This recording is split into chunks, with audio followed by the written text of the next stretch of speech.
voulions donc vous remercier d'avoir bien voulu répondre à notre invitation pour la couverture de la conférence de presse autour du thème « La situation sociale dans la crise sanitaire de la COVID-19 ». En effet, réunis en conférence le 14 octobre 2020 à la Maison des travailleurs de la CSA, les secrétaires généraux de la coalition, abordant entre autres sujets la situation désastreuse des entreprises et des travailleurs dans un contexte de pandémie à Covid-19, se sont émus de la dégradation très avancée des conditions de vie et de travail des milliers de travailleurs et travailleuses sénégalais dont le quotidien a brusquement viré au cauchemar. Plusieurs secteurs de notre économie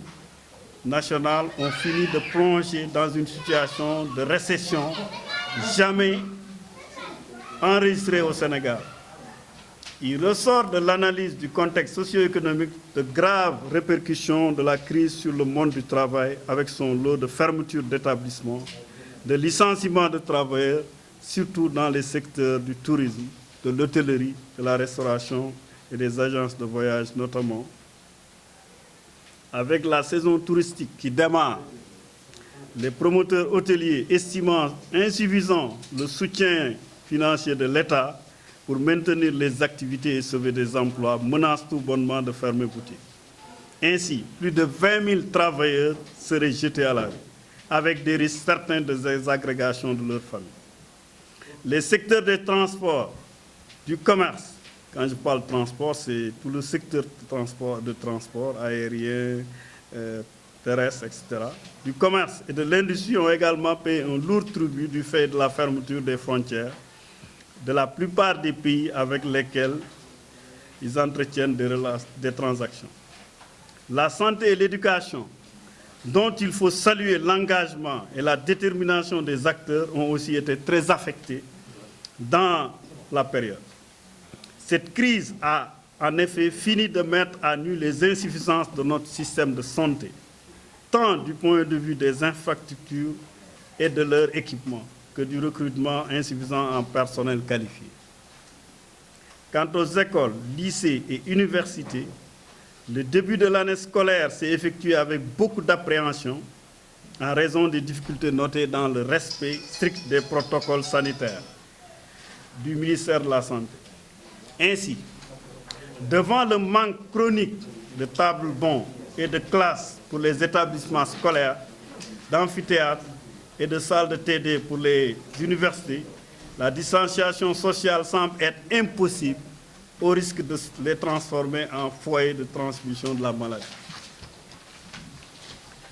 Les personnels du secteur privé de l'éducation continuent de réclamer les arriérés de salaire sur fond de polémique entre les parents d'élèves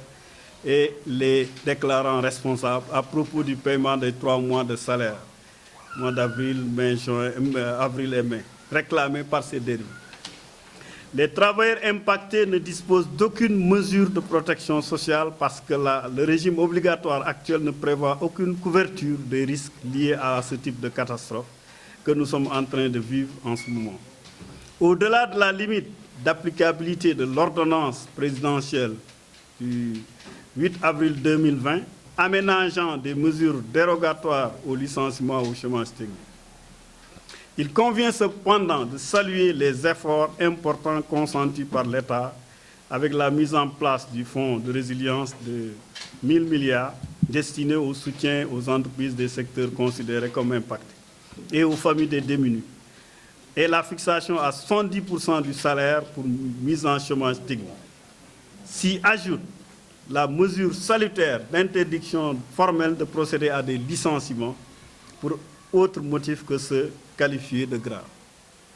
Toutefois, le règlement de certains contentieux, surtout d'ordre financier dans le public, exemple des observateurs de pêche,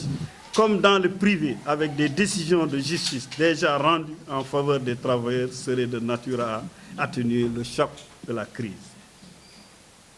Malheureusement,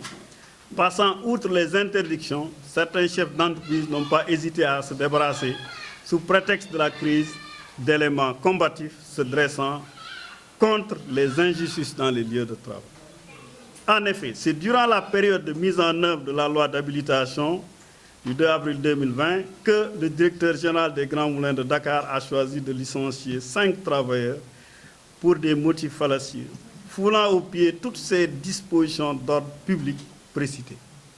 Ce qui fait que le climat social dans cette entreprise s'est gravement détérioré. Sur un autre registre, la coalition des centrales s'insurge contre les violations des libertés syndicales, notamment à l'hôpital Abass Ndao, dans le secteur minier, en particulier aurifère de Kédougou. À l'agence de presse sénégalaise, suite au licenciement des 2 femmes chefs de département et de service et la suspension du salaire et de ses activités professionnelles du secrétaire général du SYNPICS, votre collègue, depuis plus de 10 mois, maintenant, la coalition des centrales déplore la mauvaise volonté affichée par la direction pour parvenir à un règlement négocié du conflit qui perdure, sur lequel la coalition a entamé plusieurs négociations qui n'ont pas abouti, faute de la volonté affichée par la direction générale. Sur le détournement des tickets de restaurant constaté à l'IPRES, la coalition exige que toute la lumière soit faite sur ce scandale, que les responsabilités soient situées et que les sanctions prévues soient appliquées. Mesurant la gravité de la situation sociale explosive avec son cortège de mots inhérents à la problématique de l'emploi des jeunes, au phénomène de l'immigration clandestine qui refait surface malgré les diverses initiatives prises par l'État et ses partenaires pour parer à cette aventure périlleuse. Il importe aujourd'hui de légiférer de façon durable pour les mesures de protection des travailleurs et travailleuses en période de crise et s'ouvrir par la mise en place de mécanismes d'assurance chômage, mais aussi, merci de mettre vos téléphones en veille s'il vous plaît, mais aussi la protection des entreprises contre les risques industriels majeurs comme les incendies qui sont produits au port autonome de Dakar au cours de ces 2 derniers mois. La coalition des centrales, des confédérations des centrales syndicales des travailleurs du Sénégal exhorte le gouvernement à soutenir davantage les entreprises en difficulté, à promouvoir davantage l'emploi des jeunes, à renforcer les mesures de protection des travailleurs et la sécurisation des emplois. La coalition exige la réintégration des travailleurs abusivement licenciés au Grand Moulin de Dakar, ainsi que le rétablissement des camarades dans leurs droits au niveau de l'hôpital Abass Ndao. S'oppose à toute forme de précarisation des emplois dans le cadre de la réforme du Code du travail, tout en restant ouvert au dialogue social et à la recherche de solutions pour une meilleure protection sociale au Sénégal des travailleurs. La coalition met en garde les employeurs contre toute tentative de règlement de compte sous le prétexte de difficultés avec des licenciements économiques. Enfin, la coalition compte mettre en place un plan d'action articulé autour des éléments suivants. L'organisation d'une marche nationale en guise de riposte contre les multiples agressions dont sont victimes les travailleurs. La transmission d'une plateforme revendicative minimale auprès de l'autorité administrative et au cas échéant un dépôt de préavis de grève pour le règlement global de toutes ces questions soulevées.